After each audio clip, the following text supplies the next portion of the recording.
So my first question is, how does Newcomb High School teach Navajo? Sorry, repeat the question. How does Newcomb High School teach Navajo? Okay, how does Newcomb High School teach Navajo? Okay, so for one, they have Navajo classes. I don't know the requirements in New Mexico, but as far as Navajo teachings, there's a Navajo culture class, a Navajo history class, and during events, they also, Newcomb High School has celebratory events like Moccasin Day, Traditional Hair Day, that reinforces the Navajo culture. Furthermore, not aware if they do any powwows or anything in that sense, or if they sponsor any song and dances or shoe game events, but if that's something they do. Anyways, that's as far as I'm aware. Good. Next question.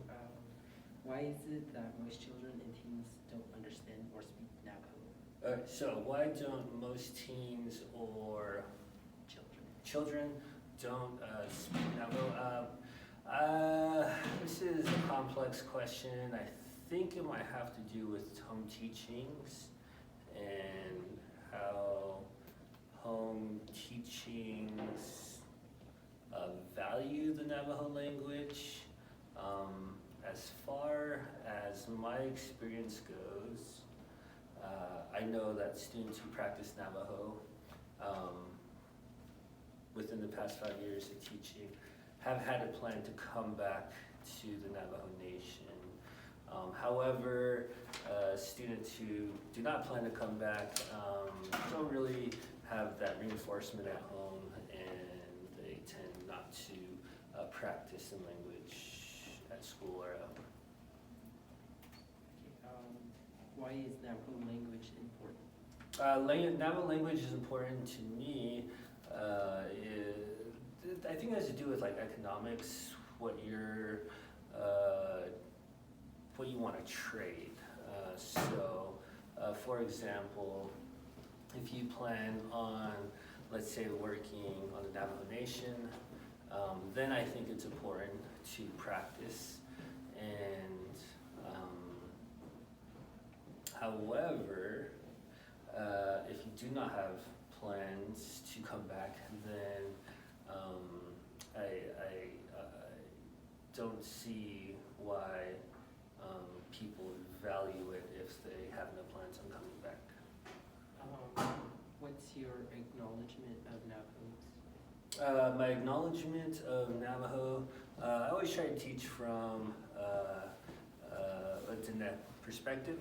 So when I teach history, I always try to use like historical Navajo events as reference points when teaching about the Civil War, when teaching about colonialism. I try to tie back historical events that students should know from their past studies to American history, American history.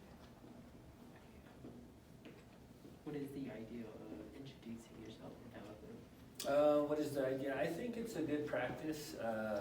As far as introductions go, I think that is universal in all cultures. We always have to say hello, we always have to say goodbye. There's hellos and goodbye. There's a word for hello and goodbye in every culture. And just saying your clans is our universal, is our practice in the Diné culture. And I think it's a good practice. It ties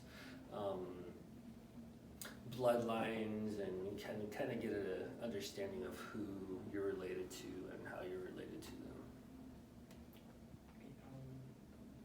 What is the ideal of dressing up traditionally? What is my ideal, or what is the ideal? Just anything like, how would you say, like in your perspective? Dressing up traditionally, at least as far as like jewelry goes, it's not that practical. I know my grandma doesn't dress up in turquoise every day. When she was herding sheep, nor did my uncles, or nor did I when I was younger. But as far as like ceremonial purposes, I think that's important, especially when identifying certain roles in a ceremony. You do need like certain artifacts, certain regalia to show respect and honor. Last question is, what are some traditions? Like Navajo traditions? Navajo traditions that I practice or that like just identify in general? Or, okay, so I don't quite understand this question. So it's what are some Navajo traditions? So some traditions I practice is waking up daily before the sun, going out and exercising, praying in the morning, praying at night towards the sunlight, just getting exposure to the sun rays, spending time with family in the evenings, valuing family. Those are just some traditions that come to my mind that I practice